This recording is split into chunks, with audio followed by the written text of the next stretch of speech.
So yeah, my name is Anthony Syams. I'm one of the two founders of COTIT.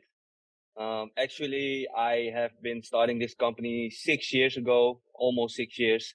I've been in commercial roles for the last 18 years. I started very young as a street salesman and grow my way onto account manager, sales manager, commercial director in Europe. And the last 14, 15 years, I've been doing it in the tech space. So I've been through it all, the whole OSI model. I worked in data center, connectivity providers, application providers, security. So I've been on the technology side. So I've been very, very strong on the tech side and very aware of what is going on.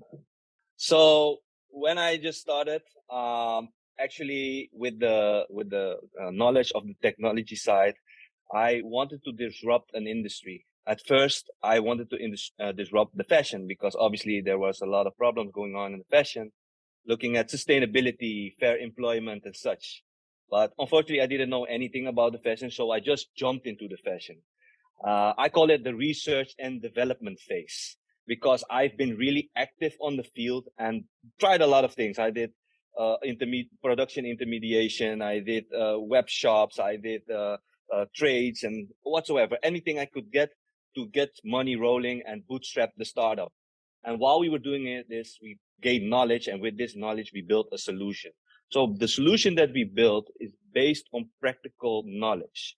We created a system that can track a product from its original existence. So the natural resource until the manufacturing process, until the distribution, the warehousing, retail, until the eventual consumer buys the product. So the entire product lifecycle.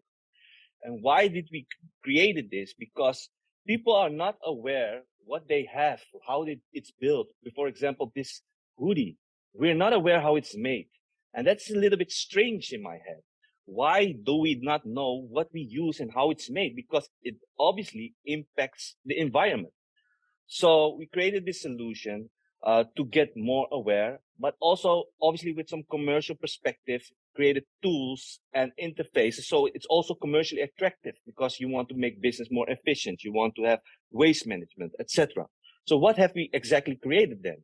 We have created a software platform, which is a modular platform, which can be plugged into existing systems because we saw that there are many supply chains that have systems in place. So instead of moving those systems to us, we said, no, keep that system. And we plug in into those systems so we can still track that data and consolidate your system to have a full spectrum of your entire view of the supply chain.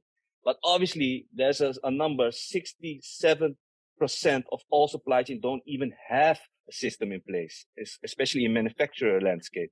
So we created these interfaces and tools so they can start gathering data, because if you have the data, you can start improving. See, the silly thing is the European government said we have to go to zero emission by 2050 through the Green Deal. But how are we going to do that without any data? So we have to start with gathering data, sort it, make it accessible, and start learning to get to the zero emission. And that's exactly what we created. And it's a big project, obviously, because the supply chain is very complex.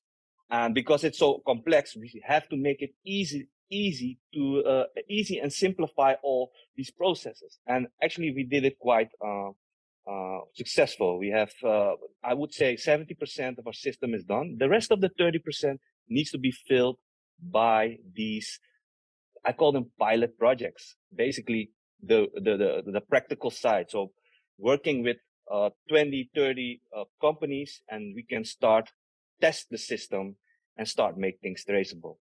Currently, we have already 3 projects running.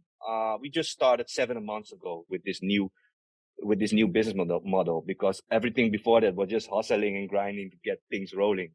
So, and I think it's a good traction. We have 23 opportunities in the funnel already with a worth of 3 million. So I would say we're doing quite well, but obviously, with some commercial background, we get things rolling. But now we really want to jump ahead because these laws are following up in the next 30 years. starting in 2026, we have to have a digital product passport in Europe. How are we going to manage that without any system in place? So that's what we created.